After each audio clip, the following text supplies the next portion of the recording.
സുഭാഷിതങ്ങൾ അദ്ധ്യായം 21. രാജാവിൻ്റെ ഹൃദയം കർത്താവ് നിയന്ത്രിക്കുന്ന അരുവിയാണ്. അവിടുന്ന് തനിക്കിഷ്ടമുള്ളിടത്തേക്ക് അതിനെ ഒഴുക്കിവിടുന്നു. മനുഷ്യന് തൻ്റെ വഴികൾ ശരിയെന്ന് തോന്നുന്നു, എന്നാൽ കർത്താവ് ഹൃദയത്തെ തൂക്കി നോക്കുന്നു. നന്മയും നീതിയും അനുഷ്ഠിക്കുന്നതാണ് കർത്താവിന് ബലിയേക്കാൾ സ്വീകാര്യം. ഗർവ് നിറഞ്ഞ കണ്ണുകളും അഹങ്കരിക്കുന്ന ഹൃദയവും ദുഷ്ടരുടെ പ്രൗഢിയും പാപകരമത്രേ. ഉത്സാഹശീലമുള്ളവരുടെ ആലോചനകൾ തീർച്ചയായും സമൃദ്ധി കൈവരുത്തുന്നു. തിടുക്കം കൂട്ടുന്നവർ ദുർഭിക്ഷത്തിലെത്തുകയുള്ളൂ. കള്ളം പറയുന്ന നാവ് നേടിത്തരുന്ന സമ്പത്ത് പെട്ടെന്ന് തിരോഭവിക്കുന്ന നീരാവിയും മരണത്തിൻ്റെ കിണിയുമാണ്. ദുഷ്ടരുടെ അക്രമം അവരെ തൂത്തെറിയും, കാരണം നീതി പ്രവർത്തിക്കാൻ അവർ വിസമ്മതിക്കുന്നു. തെറ്റ് ചെയ്യുന്നവരുടെ മാർഗം കുടിലമാണ്, നിഷ്കളങ്കരുടെ പെരുമാറ്റം നേർവഴിക്കുള്ളതും. കലഹക്കാരിയായ ഭാര്യയോടൊപ്പം വീട്ടിനുള്ളിൽ പാർക്കുന്നതിനേക്കാൾ മെച്ചം തട്ടിൻപുറത്ത് ഒരു കോണിൽ കഴിഞ്ഞുകൂടുന്നതാണ്. ദുഷ്ടൻ്റെ ഹൃദയം തിന്മ അഭിലഷിക്കുന്നു, അവൻ അയൽക്കാരനോട് ദയ കാണിക്കുന്നില്ല. പരിഹാസകൻ ശിക്ഷിക്കപ്പെടുന്നത് കണ്ട് സരളചിത്തൻ ജ്ഞാനിയായിത്തീരുന്നു. ബോധനം ലഭിക്കുമ്പോൾ ബുദ്ധിമാൻ ജ്ഞാനം നേടുന്നു. നീതിമാൻ ദുഷ്ടൻ്റെ ഭവനം നിരീക്ഷിക്കുന്നു. ദുഷ്ടൻ നാശത്തിലേക്ക് വലിച്ചെറിയപ്പെടുന്നു. ദരിദ്രൻ്റെ നിലവിളിക്ക് ചെവി കൊടുക്കാത്തവന് വിലപിക്കേണ്ടി വരും, അത് ആരും കേൾക്കുകയുമില്ല. രഹസ്യമായി ചെയ്യുന്ന ദാനം കോപത്തെയും മടിയിൽ തിരികെ കൊടുക്കുന്ന കൈക്കൂലി കടുത്ത രോഷത്തെയും ഒഴിവാക്കുന്നു. നീതി നിർവഹിക്കപ്പെടുന്നത് നീതിമാന്മാർക്ക് ആനന്ദവും ദുഷ്കർമ്മികൾക്ക് പരിഭ്രാന്തിയും ഉളവാക്കുന്നു. വിവേകത്തിൻ്റെ മാർഗത്തിൽ നിന്ന് വ്യതിചലിക്കുന്നവൻ മരിച്ചവരുടെ ഇടയിൽ ചെന്ന് പാർക്കും. സുഖലോലുപൻ ദരിദ്രനായിത്തീരും. വീഞ്ഞിലും സുഗന്ധ തൈലത്തിലും ആസക്തി കാട്ടുന്നവൻ ധനവാനാവുകയില്ല. ദുഷ്ടൻ നീതിമാന് മോചനദ്രവ്യമാണ്. അവിശ്വസ്തൻ സത്യസന്ധനും കലഹക്കാരിയും കോപശീലയുമായ ഭാര്യയോടൊത്ത് കഴിയുന്നതിനേക്കാൾ നല്ലത് മരുഭൂമിയിൽ ജീവിക്കുന്നതാണ്. ജ്ഞാനിയുടെ ഭവനത്തിൽ അമൂല്യനിധികളുണ്ടായിരിക്കും. ഭോഷൻ സമ്പത്ത് ദൂർത്തടിച്ചു കളയുന്നു. നീതിയും കാരുണ്യവും പിന്തുടരുന്നവർ ജീവനും ബഹുമതിയും നേടും. ജ്ഞാനി പ്രബലരുടെ നഗരത്തെ ഭേദിച്ച് അവർ ആശ്രയിക്കുന്ന സങ്കേതം നിലം പതിപ്പിക്കും. സ്വന്തം അധരങ്ങളെയും നാവിനെയും നിയന്ത്രിക്കുന്നവൻ ഉപദ്രവങ്ങളിൽ നിന്ന് രക്ഷപ്പെടുന്നു. അഹങ്കാരിയും ധിക്കാരിയുമായ മനുഷ്യൻ്റെ പേര് പരിഹാസകൻ എന്നാണ്. അവൻ ആരെയും കൂസാതെ ഗർവോടെ പ്രവർത്തിക്കുന്നു. അലസൻ്റെ ആഗ്രഹങ്ങൾ അവനെ കൊന്നുകളയുന്നു, എന്തെന്നാൽ അവൻ്റെ കരങ്ങൾ അധ്വാനിക്കാൻ വിസമ്മതിക്കുന്നു. ദുഷ്ടന്മാർ എന്നും അത്യാഗ്രഹത്തോടെ കഴിയുന്നു. നീതിമാന്മാരാകട്ടെ നിർലോഭം ദാനം ചെയ്യുന്നു. ദുഷ്ടൻ്റെ ബലി വെറുപ്പുളവാക്കുന്നു. ദുരുദ്ദേശത്തോടെ സമർപ്പിക്കുമ്പോൾ അത് എത്രയോ അധികമായി വെറുക്കപ്പെടുന്നു. കള്ളസാക്ഷി നാശമടയും. ഉപദേശമനുസരിക്കുന്നവൻ്റെ വാക്ക് നിലനിൽക്കും. ദുഷ്ടൻ ധീരഭാവം നടിക്കുന്നു. സത്യസന്ധൻ സ്വന്തം നടപടികളെക്കുറിച്ച് ഗാഢമായി ചിന്തിക്കുന്നു. ജ്ഞാനമോ ബുദ്ധിയോ ആലോചനയോ കർത്താവിനെതിരെ വിലപ്പോവുകയില്ല. യുദ്ധത്തിനു വേണ്ടി കുതിരയെ സജ്ജമാക്കുന്നു, എന്നാൽ വിജയം നൽകുന്നത് കർത്താവാണ്. സുഭാഷിതങ്ങൾ അദ്ധ്യായം 22. സൽകീർത്തി വലിയ സമ്പത്തിനേക്കാൾ അഭികാമ്യമാണ്. ദയ സ്വർണത്തെയും വെള്ളിയേക്കാൾ വിലയേറിയതാണ്. ധനികരും ദരിദ്രരും ഒരു കാര്യത്തിൽ തുല്യരാണ്. ഇരുകൂട്ടരെയും സൃഷ്ടിച്ചത് കർത്താവാണ്. ജ്ഞാനി ആപത്ത് കണ്ടറിഞ്ഞ് ഒഴിഞ്ഞു മാറുന്നു. അല്പബുദ്ധി മുൻപോട്ട് പോയി ദുരന്തം വരിക്കുന്നു. വിനയത്തിനും ദൈവഭക്തിക്കുമുള്ള പ്രതിഫലം സമ്പത്തും ജീവനും ബഹുമതിയുമാണ്. വികടബുദ്ധികളുടെ മാർഗം മുള്ളുകളും കെണികളും നിറഞ്ഞതാണ്. കരുതലോടെ നടക്കുന്നവൻ അവയിൽ നിന്ന് ഒഴിഞ്ഞു മാറും. ശൈശവത്തിൽ തന്നെ നടക്കേണ്ട വഴി പരിശീലിപ്പിക്കുക, വാർദ്ധക്യത്തിലും അതിൽ നിന്ന് വ്യതിചലിക്കുകയില്ല. ധനികൻ ദരിദ്രൻ്റെ മേൽ ഭരണം നടത്തുന്നു. കടം വാങ്ങുന്നവൻ കൊടുക്കുന്നവൻ്റെ അടിമയാണ്. അനീതി വിതയ്ക്കുന്നവൻ അനർത്ഥം കൊയ്യും. അവൻ്റെ കോപദണ്ഡ് പ്രയോജനപ്പെടുകയില്ല. ദയാദൃഷ്ടിയുള്ളവൻ അനുഗ്രഹീതനാകും, എന്തെന്നാൽ അവൻ തൻ്റെ ആഹാരം ദരിദ്രരുമായി പങ്കുവയ്ക്കുന്നു. പരിഹാസകനെ ആട്ടിയോടിക്കുക, കലഹം വിട്ടുപോകും. വഴക്കും ശകാരവും അവസാനിക്കുകയും ചെയ്യും. ഹൃദയ നൈർമല്യത്തെ സ്നേഹിക്കുകയും മധുരമായി സംസാരിക്കുകയും ചെയ്യുന്നവൻ രാജാവിൻ്റെ മിത്രമാകും. കർത്താവിൻ്റെ കണ്ണുകൾ ജ്ഞാനത്തെ കാത്തു സൂക്ഷിക്കുന്നു. അവിശ്വസ്തരുടെ പാദങ്ങളെ അവിടുന്ന് തകിടം മറിക്കുന്നു. അലസൻ പറയുന്നു, പുറത്ത് സിംഹമുണ്ട്, തെരുവിൽ വച്ച് ഞാൻ കൊല്ലപ്പെടും. ദുശ്ചരിതയായ സ്ത്രീയുടെ വായ് അഗാധഗർത്തമാണ്. കർത്താവിൻ്റെ കോപത്തിനിരയായവൻ അതിൽ നിപതിക്കും. ശിശുവിൻ്റെ ഹൃദയത്തിൽ ഭോഷത്വം കെട്ടുപിണഞ്ഞു കിടക്കുന്നു. ശിക്ഷണത്തിൽ വടി അതിനെ ആട്ടിയോടിക്കുന്നു. സ്വന്തം സമ്പത്ത് വർദ്ധിപ്പിക്കാൻ വേണ്ടി ദരിദ്രരെ ഞെരുക്കുകയോ സമ്പന്നർക്ക് പാരിതോഷം നൽകുകയോ ചെയ്യുന്നവൻ ദാരിദ്ര്യത്തിൽ നിപതിക്കുകയേ ഉള്ളൂ. ജ്ഞാനികളുടെ ആപ്തവാക്യങ്ങൾ. ജ്ഞാനികളുടെ വാക്ക് സശ്രദ്ധം കേൾക്കുക. ഞാൻ നൽകുന്ന വിജ്ഞാനത്തിൽ മനസ്സ് പതിക്കുക. അവയെ ഉള്ളിൽ സംഗ്രഹിക്കുകയും അധരങ്ങളിൽ ഒരുക്കി വയ്ക്കുകയും ചെയ്യുന്നത് ആഹ്ലാദപ്രദമായിരിക്കും. കർത്താവിൽ വിശ്വാസമർപ്പിക്കേണ്ടതിന് ഇന്ന് ഞാൻ അവയെ വെളിപ്പെടുത്തി തന്നിരിക്കുന്നു. ഉപദേശവും വിജ്ഞാനവും അടങ്ങുന്ന 30 സൂക്തങ്ങൾ നിനക്ക് ഞാൻ എഴുതിയിട്ടുണ്ടല്ലോ. നിന്നെ അയച്ചവർക്ക് ഉചിതമായ ഉത്തരം നൽകത്തക്ക വിധം സത്യവും ശരിയുമായ കാര്യങ്ങൾ നിന്നെ ഗ്രഹിപ്പിക്കാൻ വേണ്ടിയാണ് അവ. നിസ്സഹായനെന്ന് കരുതി ദരിദ്രൻ്റെ മുതൽ അപഹരിക്കുകയോ നിന്റെ പടിവാതിൽക്കൽ വച്ച് കഷ്ടപ്പെടുന്നവരെ മർദ്ദിക്കുകയോ ചെയ്യരുത്. എന്തെന്നാൽ കർത്താവ് അവരുടെ പക്ഷത്ത് നിൽക്കുകയും അവരുടെ മുതൽ കൈക്കലാക്കുന്നവരുടെ ജീവൻ അപഹരിക്കുകയും ചെയ്യും. കോപശീലനോട് സൗഹൃദം പാടില്ല. രോഷാകുലനോട് ഇടപെടുകയും അരുത്.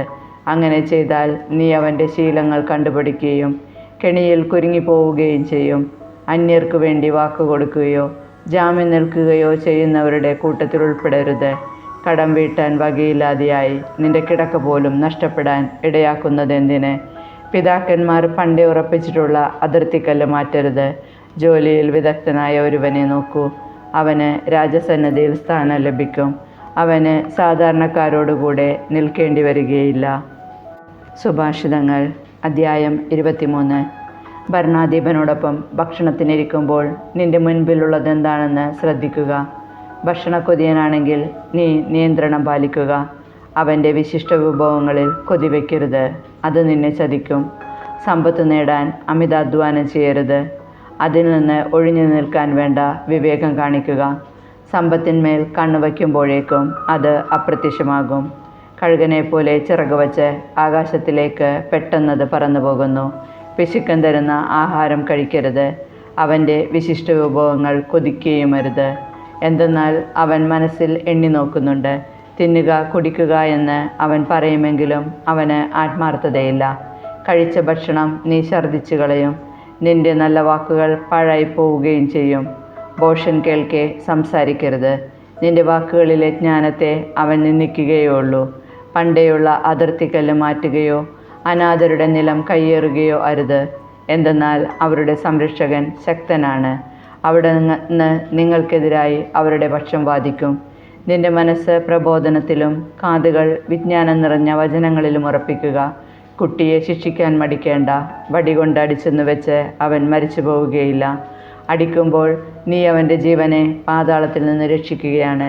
മകനെ, നിന്റെ ഹൃദയം ജ്ഞാനമുള്ളതെങ്കിൽ എൻ്റെ ഹൃദയവും സന്തോഷിക്കും. നിന്റെ അധരങ്ങൾ നീതിമൊഴിയുമ്പോൾ എൻ്റെ ആത്മാവ് ആഹ്ലാദിക്കും. നിന്റെ ഹൃദയം പാപികളെ നോക്കി അസൂയപ്പെടരുത്. എപ്പോഴും ദൈവഭക്തിയിൽ ഉറച്ചു നിൽക്കുക. തീർച്ചയായും നിനക്കൊരു ഭാവിയുണ്ട്. നിന്റെ പ്രതീക്ഷയ്ക്ക് ഭംഗം നേരിടുകയില്ല. മകനെ, ശ്രദ്ധിച്ചു കേൾക്കുക. വിവേകം പുലർത്തുക. മനസ്സിനെ നല്ല വഴിക്ക് നയിക്കുകയും ചെയ്യുക. അമിതമായി വീഞ്ഞു കുടിക്കുകയും മാംസം ഭക്ഷിക്കുകയും ചെയ്യുന്നവരുടെ കൂട്ടത്തിൽപ്പെടരുത്. എന്തെന്നാൽ മദ്യപനും ഭോജനപ്രിയനും ദാരിദ്ര്യത്തിലകപ്പെടും. മത്ത് പിടിച്ച് മയങ്ങുന്നവന് കീറത്തുണി ഉടുക്കേണ്ടി വരും. നിനക്ക് ജന്മം നൽകിയ പിതാവിനെ അനുസരിക്കുക. വൃദ്ധയായ അമ്മയെ നിന്ദിക്കരുത്. എന്ത് വില കൊടുത്തും സത്യം നേടുക, അത് കൈവിടരുത്. ജ്ഞാനവും പ്രബോധനവും ബുദ്ധിയും നേടുക.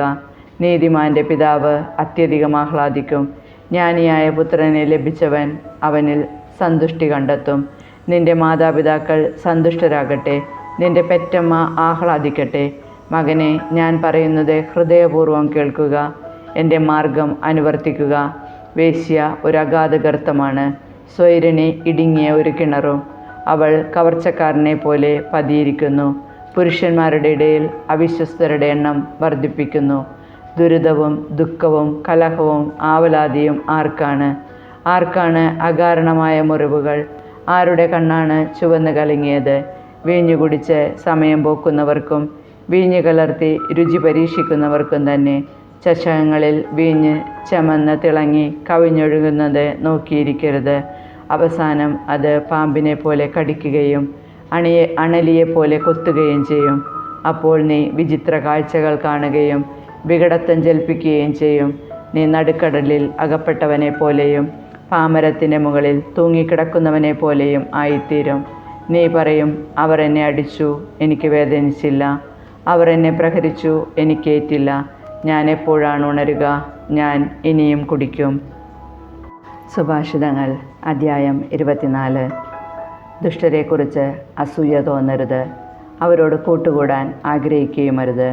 അവരുടെ മനസ്സ് അക്രമം ചിന്തിക്കുകയും അവരുടെ അധരങ്ങൾ ഏഷ്ണി പറയുകയും ചെയ്യുന്നു. ജ്ഞാനത്താൽ വീട് പണിയപ്പെടുന്നു, വിവേകത്താൽ അത് ഉറപ്പിക്കപ്പെടുന്നു. അമൂല്യവും മനോഹരവുമായ വസ്തുക്കളാൽ ജ്ഞാനം അതിലെ മുറികൾ നിറയ്ക്കുന്നു. ജ്ഞാനി കരുത്തനേക്കാൾ ബലവാനത്രേ, അറിവുള്ളവൻ ശക്തനേക്കാളും. വിവേകിയായ മാർഗദർശിയുണ്ടെങ്കിലേ യുദ്ധത്തിന് പുറപ്പെടാവൂ. ഉപദേഷ്ടാക്കൾ ധാരാളമുണ്ടെങ്കിൽ വിജയം നേടാം. ജ്ഞാനം ഭോഷന് കയ്യെത്താത്ത ഉയരത്തിലാണ്. സദസ്സിൽ അവൻ വായി തുറക്കുകയില്ല. തിന്മ നനയ്ക്കുന്നവൻ ഉപജാപകൻ എന്ന് അറിയപ്പെടും. ഭോഷൻ ആലോചിക്കുന്നതെന്തും പാപമാണ്. പരിഹാസകൻ മനുഷ്യരെ വെറുപ്പിക്കുന്നു. ആപത്ഘട്ടങ്ങളിൽ പതറിപ്പോകുന്നവൻ ദുർബലനത്രേ. കൊലയ്ക്ക് കൊണ്ടുപോകുന്നവരെ മോചിപ്പിക്കുക. കൊലക്കളത്തിലേക്ക് വലിച്ചിഴക്കപ്പെടുന്നവരെ രക്ഷപ്പെടുത്തുക. ഞാനിതറിഞ്ഞില്ല എന്ന് നീ പറഞ്ഞാൽ തന്നെ ഹൃദയത്തെ തൂക്കി നോക്കുന്നവൻ സത്യം ഗ്രഹിക്കുന്നില്ലേ? നിന്റെ ആത്മാവിനെ നിരീക്ഷിച്ചു കൊണ്ടിരിക്കുന്നവൻ അതറിയുകയില്ലേ? അവിടുന്ന് പ്രവൃത്തിക്ക് തക്ക പ്രതിഫലമല്ലേ നൽകുക? മകനെ, തേൻ കുടിക്കുക, അത് നല്ലതാണ്. തേൻ തുള്ളികൾ നാവിന് ആസ്വാദ്യമാണ്. നിന്റെ ആത്മാവിന് ജ്ഞാനവും അതുപോലെയാണെന്നറിയുക. അത് നേടിയാൽ നിനക്ക് നല്ല ഭാവിയുണ്ടാകും. നിന്റെ പ്രതീക്ഷയ്ക്ക് ഭംഗം നേരിടുകയുമില്ല. നീതിമാൻ്റെ പാർപ്പിടത്തിനെതിരെ ദുഷ്ടനെന്ന പോലെ പതിയിരിക്കരുത്. അവൻ്റെ ഭവനത്തെ ആക്രമിക്കുകയുമരുത്. എന്തെന്നാൽ നീതിമാൻ 7 തവണ വീണാലും വീണ്ടും എഴുന്നേൽക്കും. ദുഷ്ടനാകട്ടെ കാലിടറി വീഴുന്നത് പൂർണ്ണനാശത്തിലേക്കാണ്. ശത്രുവിൻ്റെ പതനത്തിൽ ആഹ്ലാദിക്കരുത്. അവൻ തട്ടി വീഴുമ്പോൾ സന്തോഷിക്കുകയുമരുത്. സന്തോഷിച്ചാൽ കർത്താവിന് നിന്നോട് അപ്രീതി തോന്നുകയും നിന്റെ ശത്രുവിൽ നിന്ന് തൻ്റെ കോപം അകറ്റിക്കളയുകയും ചെയ്യും. തിന്മ പ്രവർത്തിക്കുന്നവരെ ഓർത്ത് അസ്വസ്ഥനാകേണ്ട. ദുഷ്ടരെ നോക്കി അസൂയപ്പെടുകയും വേണ്ട. എന്തെന്നാൽ തിന്മ ചെയ്യുന്നവന് ഭാവിയില്ല. ദുഷ്ടരുടെ വിളക്ക് അണഞ്ഞുപോകും. മകനെ, കർത്താവിനെയും രാജാവിനെയും ഭയപ്പെടുക. അവരെ ധിക്കരിക്കരുത്. എന്തെന്നാൽ അവരിൽ നിന്നുള്ള ശിക്ഷ പെട്ടെന്നായിരിക്കും. അതിൽ നിന്നുണ്ടാകുന്ന നാശത്തിൻ്റെ വലിപ്പം ആർക്കാണ് ഊഹിക്കാൻ കഴിയുക? ഇനി പറയുന്നവയും ജ്ഞാനികളുടെ സൂക്തങ്ങളാണ്. ന്യായം വിധിക്കുന്നതിൽ പക്ഷപാതം പാടില്ല. കുറ്റവാളികളോട് നിങ്ങൾ നിരപരാധരാണ് എന്ന് പറയുന്നവനെ ജനങ്ങൾ ശപിക്കും. ജനതകൾ അവനെ വെറുക്കും. എന്നാൽ കുറ്റവാളികളെ ശാസിക്കുന്നവർ സന്തോഷമനുഭവിക്കും. അവർക്ക് സമൃദ്ധമായ അനുഗ്രഹം ലഭിക്കും. സത്യസന്ധമായ ഉത്തരം നൽകുന്നത് ചുംബനം നൽകുന്നത് പോലെയാണ്. ആദ്യം പുറത്തെ ജോലികൾ ക്രമപ്പെടുത്തുക, വയലിലും എല്ലാം സജ്ജീകരിക്കുക. അതിനുശേഷം വീട് പണി തുടങ്ങുക. അയൽക്കാരനെതിരെ അകാരണമായി സാക്ഷി നിൽക്കരുത്. അവനെ വാക്കുകൊണ്ട് വഞ്ചിക്കുകയുമരുത്. എന്നോട് പ്രവർത്തിച്ചതുപോലെ ഞാൻ അവനോടും പ്രവർത്തിക്കും. അവൻ ചെയ്തതിന് ഞാൻ പകരം ചെയ്യുമെന്ന് നീ പറയരുത്. ഞാൻ അലസൻ്റെ വയലും ബുദ്ധിശൂന്യൻ്റെ മുന്തിരിത്തോപ്പും കടന്നുപോയി. അവിടെയെല്ലാം മുള്ളുകൾ നിറഞ്ഞിരുന്നു. നിലമാകെ കളകൾ കൊണ്ട് മൂടിയിരുന്നു. അതിൻ്റെ കൽഭിത്തി ഇടിഞ്ഞു പൊളിഞ്ഞു കിടന്നു. അതുകൊണ്ട് ഞാൻ ചിന്തിച്ചു, അതിൽ നിന്ന് ഒരു ഗുണപാഠം പഠിക്കുകയും ചെയ്തു. കുറച്ചുകൂടി ഉറങ്ങാം, തെല്ലുനേരം കൂടി മയങ്ങാം, കയ്യും കെട്ടിയിരുന്ന് അല്പനേരം കൂടെ വിശ്രമിക്കാം. ഫലമോ ദാരിദ്ര്യം കവർച്ചക്കാരനെ പോലെയും ദുർഭിക്ഷം ആയുധപാണിയെപ്പോലെയും നിന്നെ സമീപിക്കും.